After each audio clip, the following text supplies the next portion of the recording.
Welcome to today's podcast. Today I am interviewing Daniel Ruscigno from ClinicSense, continuing in our booking software series. ClinicSense is a really cool and well thought out software, and yeah, it's just got some really cool features. And so I'm pumped to be able to connect you guys and to be able to share this interview.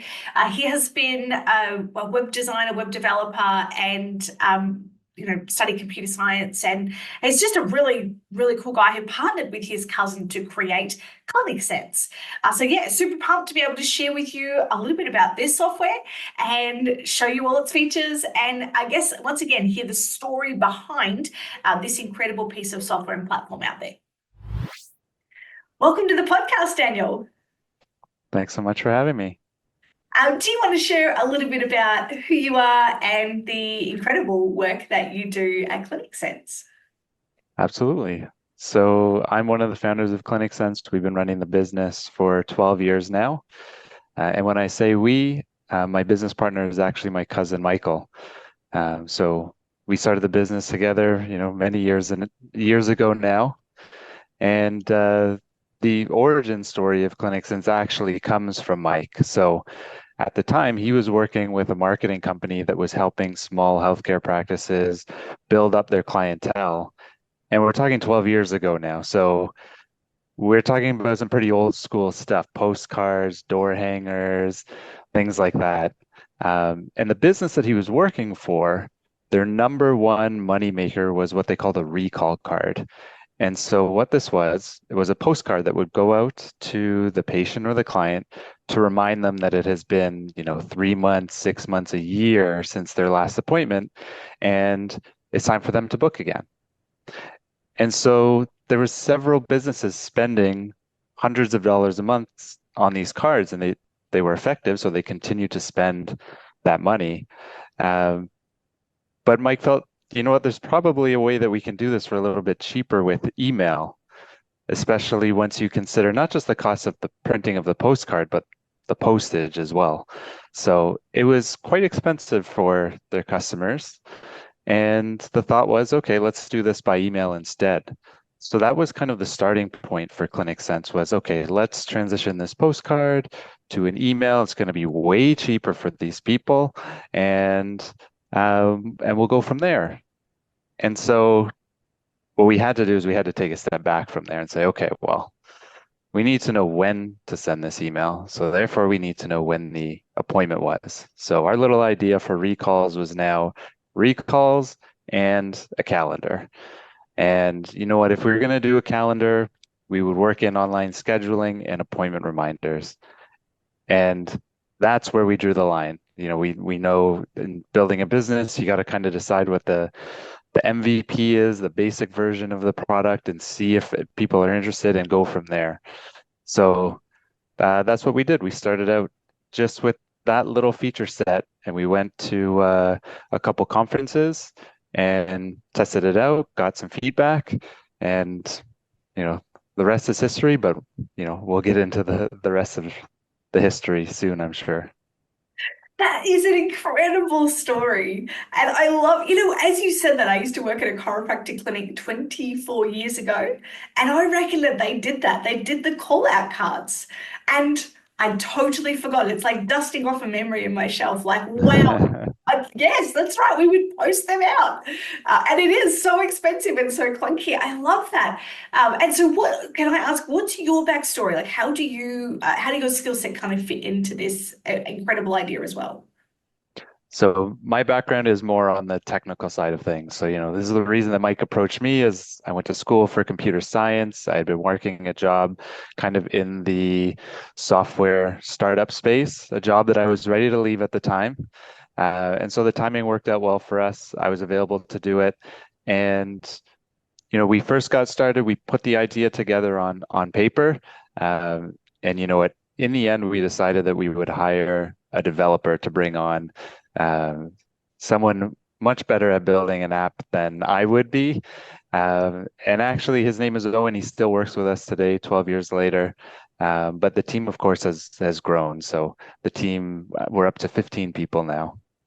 Oh, that's amazing. That's amazing to have a great team of people. And it is as like, so my husband is in web development, and it's like he can speak the language to developers, so that's really helpful. But and probably if he thought about it too hard enough, could do it, but is not necessarily the right person that is in for that. So the fact that you can partner with people that are very clever in what they do in order to be able to bring your dream and vision to life, that's amazing. That's a really, really cool story of how you guys started. Thank you so much for sharing. Um, I guess what are some of the lessons that you guys learned along the way? Yeah, that's a great question. So lessons in terms of being a business owner, I would say probably the number one lesson is what I've heard referred to as the time buyback principle.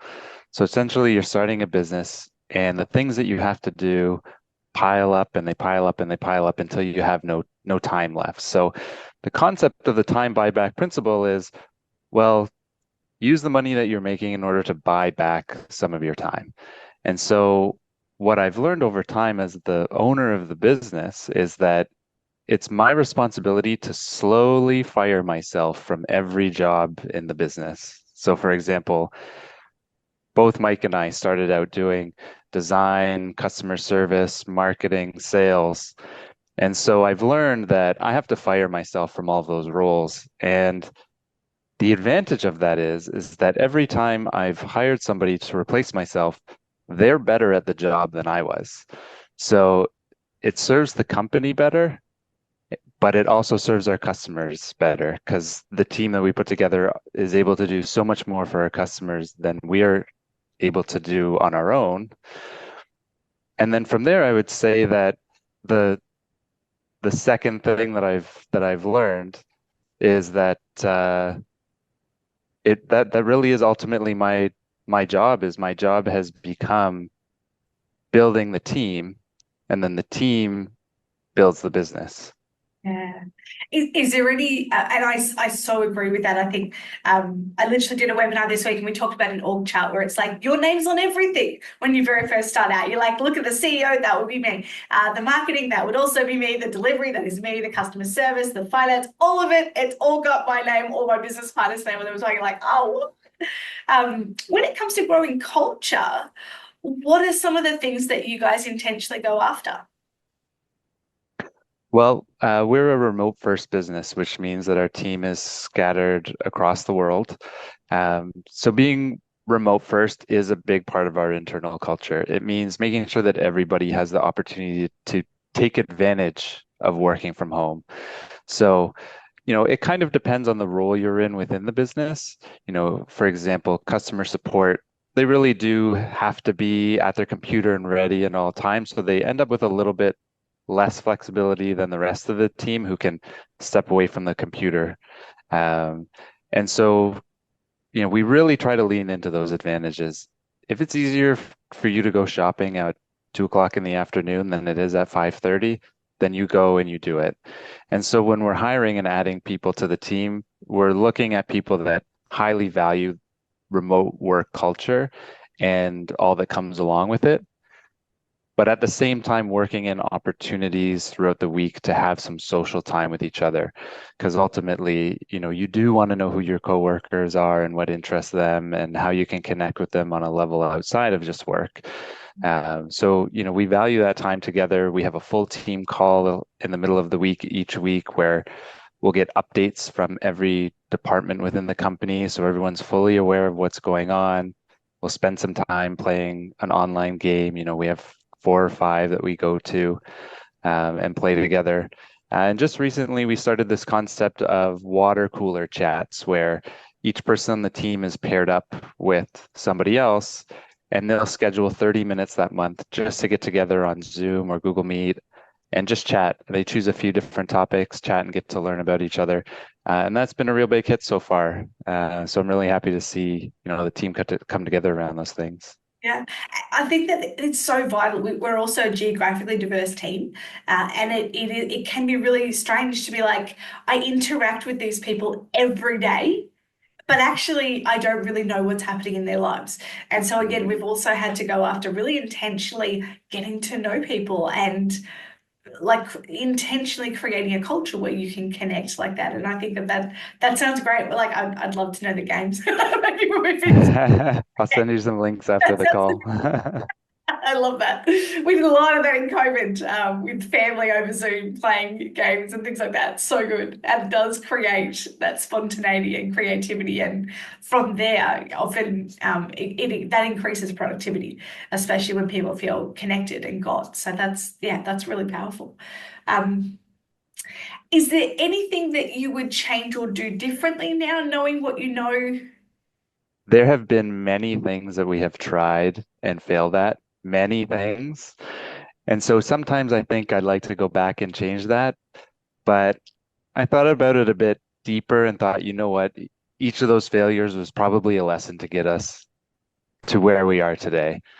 So when I think about those failures, I think, okay, I wouldn't go back and change them, but probably something that I would do would be to add people to the team a little bit earlier. Obviously, as the company is younger, there's a little bit less budget for that. But I think we probably could have been a little bit less conservative, grown the team a little bit quicker, just because now that we do have this team and I see what they're able to do and the expertise that they're bringing, I think not only would it have made my life a bit easier, but also uh, they're just adding so much value for our customers that we would have been able to provide that to them earlier. So yeah, I think that's probably the one thing I'd go back and change. And I think you're right in that those lessons and those failures are they're our biggest teachers. I used to say in my massage business, like, I'll just chalk it up on the board of experience. And I imagine, like, full brilliant mind style, that's what's going on, that there's just blackboards everywhere with all these ideas and thoughts and whoops, well, a lot of whoopses, lots of learnings. And I think that's when we can harness the power of those rather than avoid going after something or starting something in case we might fail, see it as no such thing as failure, just learning and feedback to go, okay, well, that didn't work. Let's try that. Okay, that didn't work. Let's try that. I think it's awesome. I think it's a really powerful business model because it makes us less afraid of change and less afraid of just giving stuff a crack. Yeah, absolutely. There has been a lot of learning on the job. Yeah. Is there something that you are incredibly proud of that you have made? Yeah, actually, you mentioned COVID earlier, and I always say for COVID to be a conversation topic because we should be past it. But um, the thing that I'm incredibly proud of is actually the way that our team stepped up for the massage community during COVID because it was a, totally unknown situation. How are we going to handle this? So what we were able to do is we were able to tap into our network and we produced mostly white books and e-papers and things like that to help guide people through the situation. So guiding them through various grants and loans that were available, guiding them on how they could communicate with their clients during that time, and then eventually how they could reopen safely. So because we had been in a position where we did have a network of people where we could tap into their expertise and then bring it all together into a central place, I think we really did a lot of good for the community during that time. And then in terms of the product, ClinicSense itself, we had the foresight to build a COVID pre-screening form before that process was even a thing, before any government had mentioned it. Our minds kind of got there thinking, you know what, this is probably going to be a thing. And so we were able to build that within a couple weeks' time. And it was necessary almost overnight for most people. And, doing it up in Microsoft Word and having people sign papers was, it was an okay way to do it. But the fact that we already had it ready to go, I was incredibly proud of that. And then the other piece was as folks were opening their businesses again, we were able to create some marketing tools so that they could take off really quickly in the weeks afterwards because there was going to be some hesitation for people to book. And so we built in one in particular, we call it an availability campaign. So it's an automatic scan of the calendar looking for available appointment times and an automatic email out to clients to let them know here's some available time slots this week.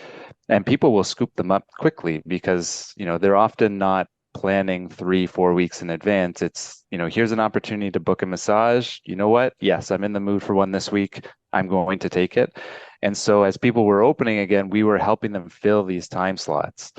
So between those two features in the product, I really think we did an excellent job on those. That is an incredible response, being so proactive and even just knowing that you're like just ahead of the curve too, like before, rather than waiting until things had to happen, you guys being really proactive with that.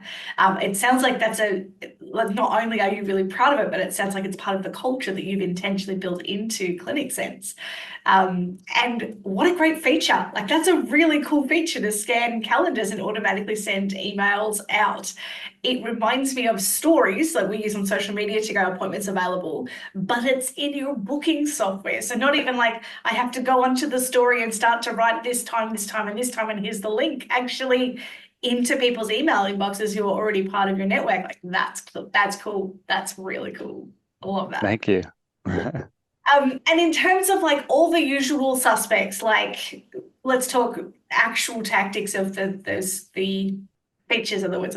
So in terms of features in ClinicSense, I'm sure it has all the usual suspects in terms of like online bookings and that kind of stuff. What are some of the cool things? Like, can it do gift vouchers? Do you guys do memberships, group bookings, notes? Like the stuff that people ask about in the Facebook groups. That's what we've been going after. Like these are the questions therapists have. Tell us about some of the things that it has in the software. Absolutely. So you're right, the basics are covered, online scheduling, reminders, invoicing, payments, reporting, that's all there. The parts of ClinicSense that I think are especially cool kind of fall into two categories. So one is the customization aspect of it. And this comes down to three different things. Is what we've learned is that when people move to using software, and especially the online booking portion of the software, there's a little bit of fear about maintaining control of their schedule. So they don't want to just give that up to their clients. So we've built in a whole bunch of different settings that allow you to have pretty much complete control over how your availability is going to show to your clients when they're booking online. So, I think we've done a really good job of helping alleviate that fear. The other portion would come down to the customization of treatment notes and forms. So the other thing that we've learned is that every business seems to have something that's unique about them. And, that's an important part of running a business. You need kind of your differentiators of what separates you from the person down the street. And so because of that, they have certain information on their treatment notes or their forms that they need to capture that maybe somebody else doesn't need to, or it's just purely a personal preference thing. So we've built out our treatment notes and forms in a way where you can go in and there's an incredible level of customization in order to tailor it to the way that you would like it to be. And then on top of that, if you have different or a multi-practitioner business, then each individual can go in and tailor it to the way that they want to do their notes, for example. So that's a really big piece. It also means that through the past several years, we've been able to offer ClinicSense beyond the massage therapy community. And that's because what we've noticed is a trend towards more multidisciplinary clinics, massage therapists working besides chiropractors, physical therapists, etc. And so we had demand of saying, we need to make this a little bit more flexible. So we've now done that, and ClinicSense is now working great for multiple professions, which is really awesome. And then the other piece that's might be slightly different than what other folks are offering with their software programs is that marketing piece. So we spoke earlier about the availability campaigns, which are extremely popular, but we also have automated email campaigns in order to help with more referrals for those recalls that I talked about right off the top. There are birthday campaigns as well.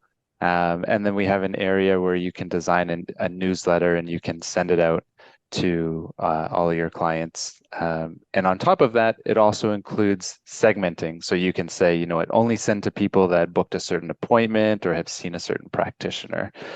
Um, and then just to kind of piggyback on the marketing and sales piece, uh, you do have the ability to sell gift certificates, sell treatment packages, come up with promo codes if you're having specials. So the marketing piece is a significant piece and is especially useful for those that are just getting started in their business and they kind of need these things that are just automatically working for them in the background so that they can focus on, first of all, mastering their craft as, if they're new to it, and also going out and working on some, marketing stuff that you're going to do outside of email marketing.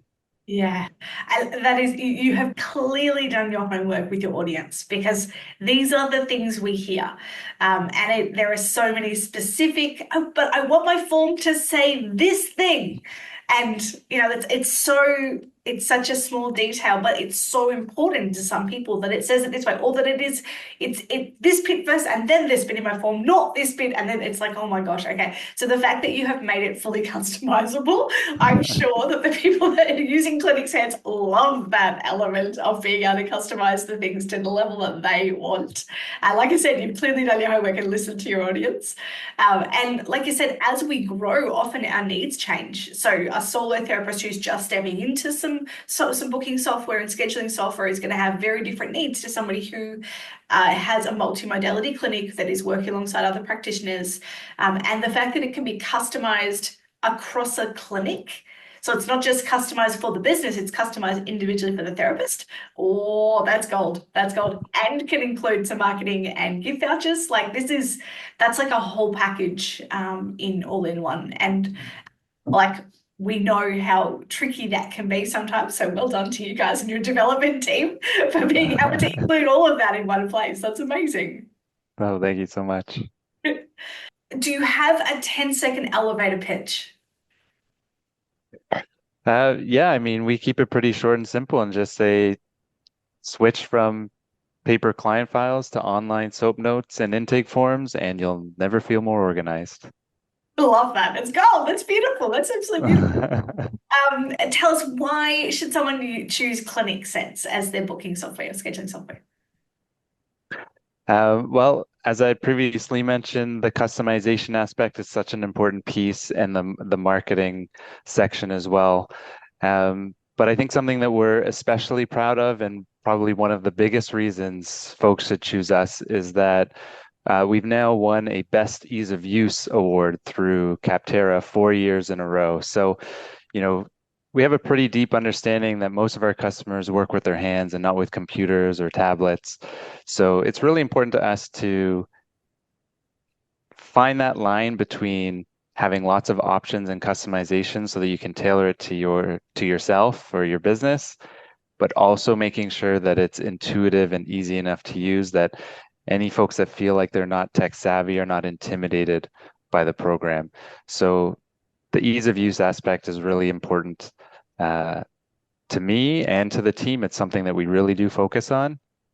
And finally, I have to say that I think we have the best customer support team that's out there, folks that deeply care about the success of our customers. And actually, before hopping on this call, I was looking through some metrics, and I know that many companies aim for getting back to customers within 24 hours, and that's like a pretty good standard. I took a look at our metrics, and we're getting back to customers at an average rate of 12 minutes. So they're on the ball when it comes to helping our customers, whether it's questions that they're running into or looking for advice on best practices. Yeah, nice work. And that's a pretty powerful metric to be able to say, not just, every now and again, on average, this is when people are getting back to. And I know once again, because practitioners are not sitting at their computer all day long, having that available to them it's super important because it's like, well, this thing's not working. It's like, I need it now. Like it is. Oh, okay, thank you. It's really nice. That's amazing. I love that. So if people are interested, how do they get involved? Well, we offer a 14-day free trial. So folks can just go to clinicsense.com. They'll see the start free trial button there. We're available primarily in Canada, United States, UK, and Australia. There's just some limitations for those outside of North America, and that is that our reminders go out by email only, where in Canada and the United States, clients have the option of email or SMS. So yeah, one option, start a free trial if you're interested, and you can check out our software with no obligation, no credit card required. If you're not in the market to buy, I'd invite anybody to join our community on Facebook. If you just search ClinicSense Community Hub, it's free to join. And what we do there is just bring together business owners to chat about certain challenges that they're facing, help each other out. We also bring in an expert every month to go over a lunch and learn session. So we've done things like tax tips, incorporation tips, video marketing. So every month there's someone new in there doing a live session, and we also make the recording available as well. So it's just a really positive space on Facebook, when I know it's not always like that. Nice work. And that it's so important to be able to have a space where you can freely actually share your challenges and ask questions and have them responded to in a really positive way that actually helps you become successful. So I love that. That's awesome. Yeah, amazing. Thank you so much. And we will also link to these things in the show notes as well. So you can check those out. I'll make sure that we have a link to the Facebook group and to ClinicSense so that everything is available in the show notes. Daniel, thank you so much for your time. It's been amazing to get to know yourself and ClinicSense a little bit more, and I just really appreciate you setting the time aside to come on the podcast today. Thanks so much for having me.